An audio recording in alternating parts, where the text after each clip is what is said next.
हे आहे गोकुळचं श्रीखंड. अगदी जिभेवर रेंगाळणार. जिभेवरच नाही तर मनावरही रेंगाळणार. गोकुळ श्रीखंड, मनावर रेंगाळणार.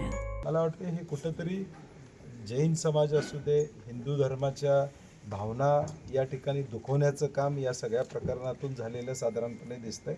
आणि म्हणून कोल्हापूरकर म्हणून आम्हाला या गोष्टीचा अत्यंत वाईट वाटतंय की गेले 30 वर्ष ज्यांनी घरच्या हत्ती इथल्या लोकांनी आणि मठानं या ठिकाणी जपणूक केली, तो आज तिथून घेऊन जाण्याचं पाप या मंडळींनी केलेलं आहे. आणि मला वाटतंय आम्ही काल रात्री एक गुगल फॉर्म देशभरामध्ये पाठवला आणि लाखो लोकांनी आज देशभरातून या फॉर्मला प्रतिसाद दिलेला आहे.